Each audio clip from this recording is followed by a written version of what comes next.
بسم اللہ الرحمن الرحیم۔ السلام علیکم ورحمۃ اللہ وبرکاتہ۔ ہم بستری سے نفرت ہونے لگے تو اگر بیوی سے ہم بستری کو دل نہ چاہے تو اس سے ہم بستری ترک کر دینا جائز نہیں، کیونکہ ہم بستری اس کا شرعی حق ہے اور ترک ہم بستری اس کے لیے مضر ہے، کیونکہ عورت کی شہوت مرد کی شہوت سے زیادہ ہوتی ہے۔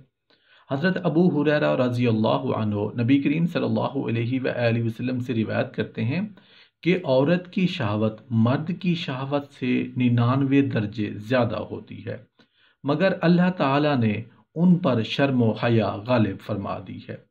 یہ طبعی شرم و حیا عورت کا زیور ہے اور اس کی خلقت اور فطرت میں شامل ہے۔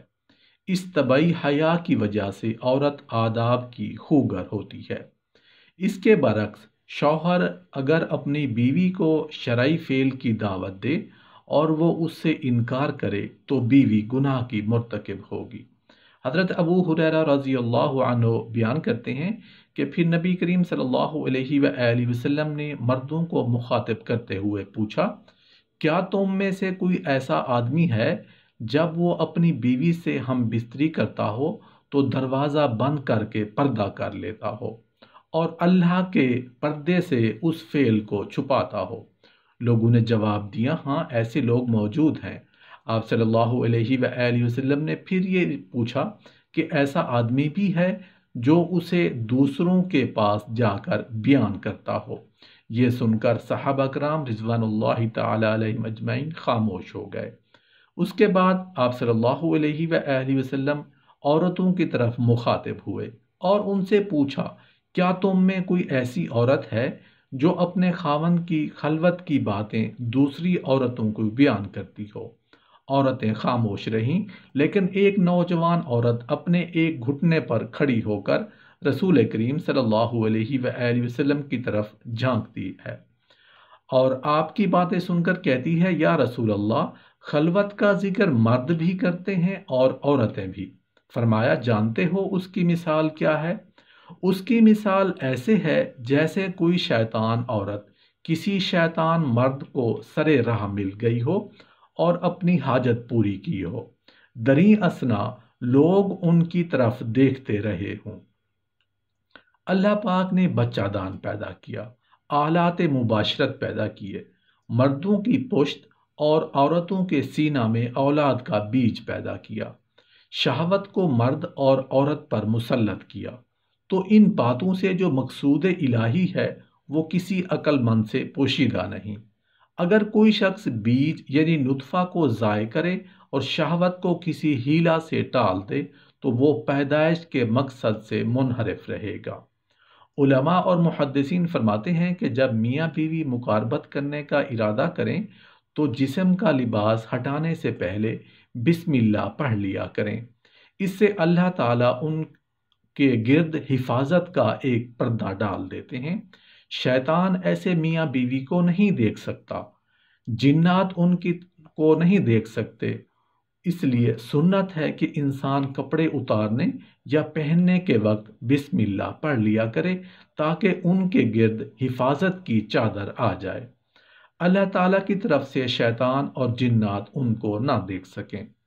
لوگ سنت کا خیال نہیں رکھتے اور جسم سے لباس ہٹا دیتے ہیں، شیطان اور جنات ان کا جسم دیکھ لیتے ہیں، پھر کہتے ہیں کہ لڑکیوں کو جنات کا اثر ہو گیا، فلاں انسان پر جن کا اثر آ گیا اور شیطانی اثرات ہو گئے۔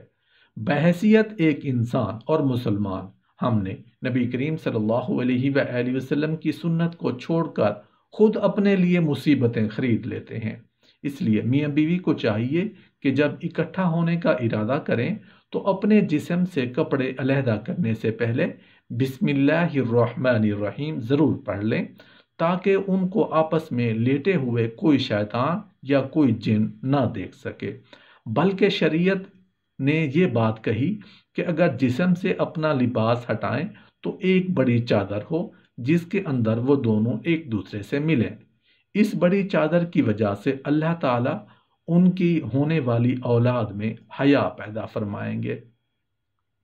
علماء اور محدثین فرماتے ہیں کہ جب میاں بیوی نے اپنے اوپر بڑی چادر لینے کا اہتمام کیا تو اللہ تعالیٰ نے فطری طور پر ان کو شرمیلی اور حیا والی اولاد سے نوازا، جو کہ والدین کے لیے آنکھوں اور دل کی ٹھنڈک کا ذریعہ بنی۔ علماء فرماتے ہیں اگر میاں بیوی کے ملاپ سے اولاد کا نطفہ ٹھہر گیا مگر میاں بیوی کی اگلی نماز قضا ہو گئی تو ان کی اولاد فاسق رہے گی۔ لہٰذا یہ ایک ایسا معاملہ ہے جس میں مردوں اور عورتوں دونوں کی طرف سے عموماً کوتاہی ہو ہی جاتی ہے۔ میاں بیوی کی مقاربت کے بعد اگر اگلی نماز فجر کی ہے تو سستی کی وجہ سے قضا ہو گئی۔ ایسا بھی ہوتا ہے کہ میاں بیوی غسل کرنے میں سستی کر دیتے ہیں جس سے نماز قضا ہو جاتی ہے۔ ایک بات نکتے کی یاد رکھنا کہ جب بھی میاں بیوی کے ملاپ کی وجہ سے ان کی اگلی نماز قضا ہوئی اور اس ملاپ کی وجہ سے ان کی اولاد ہو گئی تو اس اولاد کے اندر فسق و فجور آئے گا۔ جب ماں نے ہی اس عمل کی وجہ سے اللہ کی حکم کو توڑ دیا تو پھر پھل بھی تو ایسا ہی ملنا ہے۔ لہٰذا جب بھی ایک دوسرے کے ساتھ ملیں تو باہم ملنا شریعت کے مطابق ہونا چاہیے۔